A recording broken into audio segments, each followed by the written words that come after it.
What is pair bonding? Is it real or is it just bro science? And why does talking about it make people so mad? Let's talk about it, where it came from, how it evolved, and how it became so controversial today. So, the concept of pair bonding has gained a lot of popularity recently through both red pill and manosphere spaces and anti red pill and anti manosphere spaces. But biologically and anthropologically, it's actually been studied since at least the 1950s, but possibly earlier.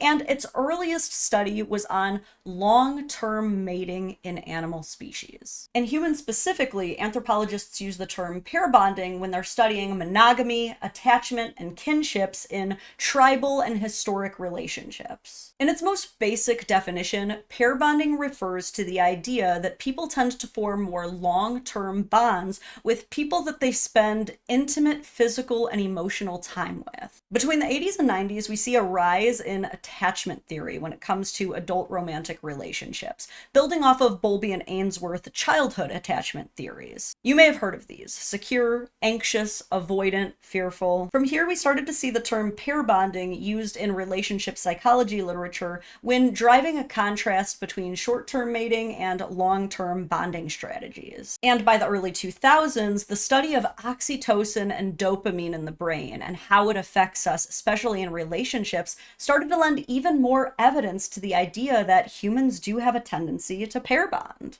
And at this point in time, the idea and study of pair bonding was actually well regarded in academia and the general social zeitgeist. People seemed to agree that it was a trend throughout human history, and people didn't seem to get that mad about it. Fast forward to the 2010s, throughout the 2020s, entering the red pill manosphere era of content creators, and the definition began to change. In the early 2010s, the red pill subreddit community was one of the first places that started to extrapolate on the idea of pair bonding, offering new ideas, such as that women may be affected by pair bonding differently than men, and the idea that body count, or the amount of people you've slept with in your life, can affect your pair bonding. Pickup artists and manosphere content creators quickly latched onto this idea, even referencing well-known studies that relate intimate partners with divorce to evidence these theories that not only do women tend to pair bond more often than men, but that women are less likely to pair bond the more men they sleep with. These are a couple of the graphs that you may see referenced by these creators when making this point. These talking points appealed to a lot of people, especially when you consider that these are pretty credible studies that do seem to indicate that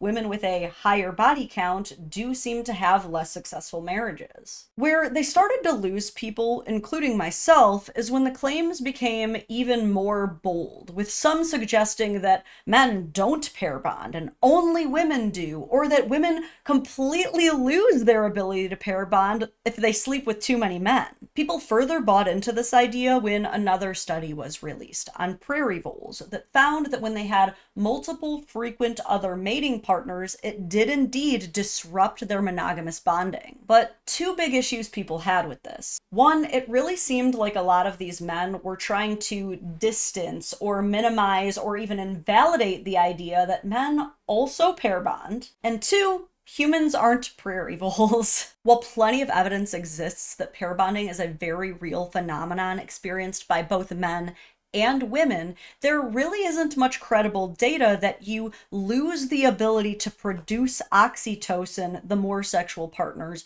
you have, or even that humans can experience what many manosphere bros call oxytocin burnout. But I'll meet them halfway and agree that sex and pornography addiction is definitely a thing. But as you can kind of see, the way in which this data was starting to be presented was starting to draw a line in the sand and divide people. While pair bonding certainly has decades of scientific backing, we suddenly started getting inundated with all of these unreliable narrators like Myron Gaines, who presented it as this thing that only happens to women and not men, and that if a woman sleeps with like more than 5 guys, she's totally ran through and incapable of ever experiencing love again. And the truth is somewhere in between. Is it possible for men and women to find real, true, monogamous, long-term bonding connections, even if they've slept with multiple people? Of course. But are you putting yourself at a much higher disadvantage the more promiscuous you are throughout your life? A lot of data suggests that may be the case. Numbers of studies seem to indicate that the less sexual partners you have, the more likely you are to hold on to a secure attachment style, as opposed to the more insecure ones, avoidant, anxious, and fearful. This study, performed by the Journal of Sex and Marital Therapy, seemed to find that people with fearful avoidant attachment style tended to have higher body counts than those with secure attachment styles. This study seemed to yield similar results, that those with higher body counts tended to have more insecure attachment styles. And this study, performed by the prestigious Oxford University, also seemed to find that those with risky and promiscuous sexual lifestyles had more insecure attachment styles, and vice versa. While there's a lot to be said for correlation versus causation and the fact that assumedly tons of factors played into these results, you can't really blame people for drawing the conclusion that based on this, it might be safer to date someone with a lower body count. In fact, studies seem to indicate that most people, men and women, prefer to date people with lower body counts. And I especially want to get into this to dispel the myth that women prefer men with higher body counts. This study, published by the Journal of Sex Research, found that men and women expressed an equal reluctance to get involved with someone with an extensive sexual history. This study, published to the Institute for Family Studies, seemed to find the exact same thing, and so did the 3 studies referenced in this article by Psychology Today. I definitely don't think anybody's going to deny that men are often more societally praised for sleeping with a lot of women, while women are more societally shamed for sleeping with a lot of men.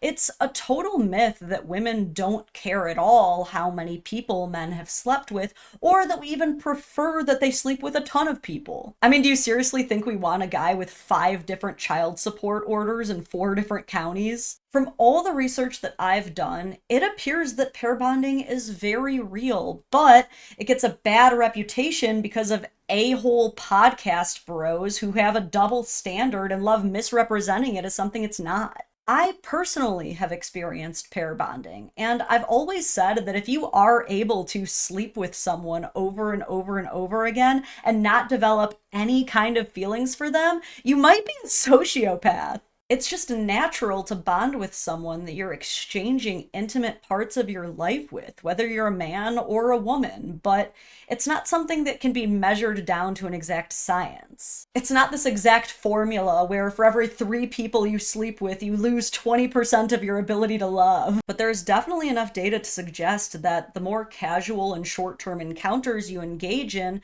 the less secure you're likely to be in longer-term commitments. And here are some other things to consider. Not everyone cares to have a long-term bond. Of the studies I found, 57 to 67% of Americans prioritize marriage and long-term relationships, but that still leaves a good 30 to 40% of people who don't. In fact, some studies found that anywhere between 25 and 30% of Americans have no interest in marriage whatsoever and even consider it an outdated institution. There's also a lot to be said for polyamory. Some of you hate that word and think the entire idea of it is crazy, but that doesn't stop millions of people from participating in it. Studies estimate between 4 and 9% of Americans are in polyamorous relationships, including open marriages. Still, that's the highest number I've really found. There are some studies that show that up to and around 10% of people have tried polyamory, and even up to 16% expressed interest in maybe trying polyamory, but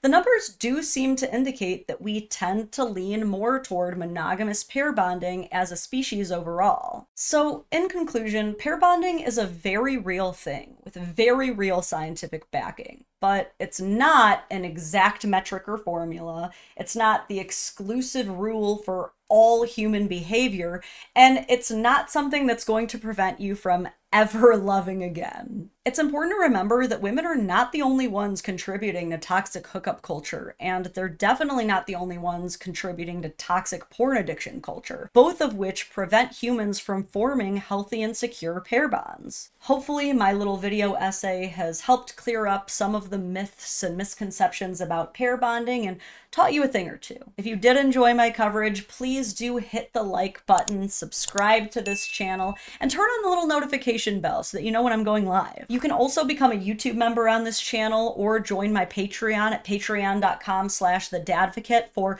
exclusive videos, early access to videos, and other merch emoji type things. We also have a Discord. We have fun in there. I do look forward to reading your comments on this video, and if there's anything else that you want me to talk about or have content submissions, send them over to me at lauren@dadvocate.net. For now, that's all I got for you. Thank you so much for watching until the very end.